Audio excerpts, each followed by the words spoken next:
Well, it really wasn't a big surprise that Shogun became a miniseries. The book was published in 1975, the James Clavell book. And he had written two other novels before that, Taipan and King Rat, which were big sellers. But Shogun sold millions of copies.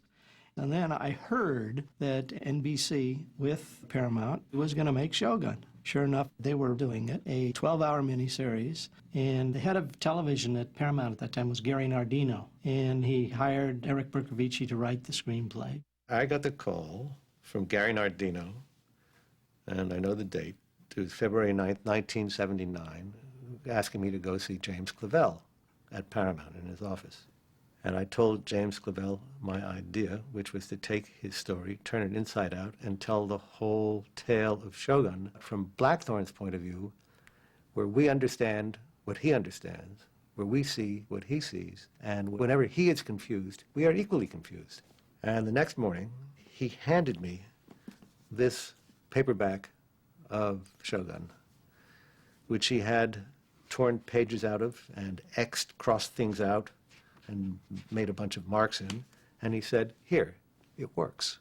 I think it was very important that Eric Bercovici kept the truth of the novel into the screenplay, because so many people had read the book that if we changed it or improvised it or took a dramatic license, we would have been really unfair to the great material.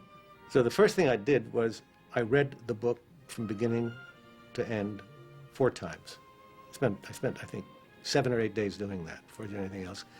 Because the story was so complex, what I tried to do is memorize it. His adaptation of the novel was really true to the novel, and he also had a responsibility to James Clavell, which he took very seriously.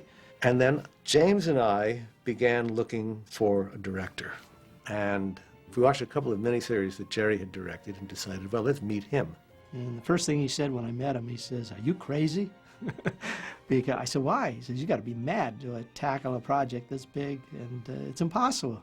I said, "I'm writing it, but I don't know if we'll ever be able to make this thing." I said, it's going to ruin your marriage, it's going to ruin your life, everything I could imagine to shake him up. And he didn't shake. And at that point on, we became bound at the hip.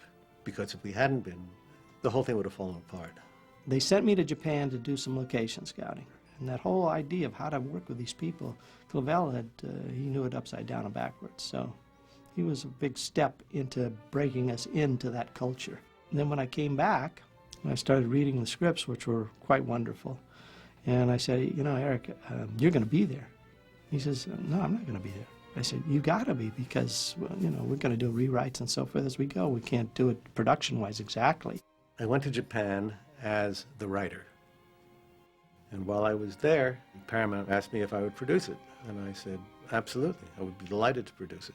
And then Paramount realized they were putting me in charge of a lot of money, and they didn't entirely trust me with a lot of money, because I was more concerned with the product than the budget.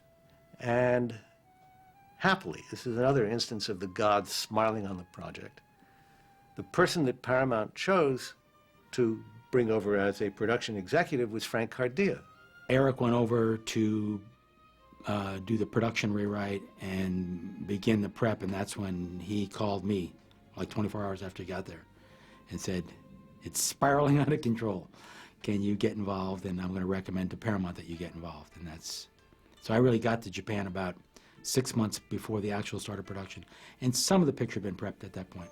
So we were basically a bunch of pals making this movie.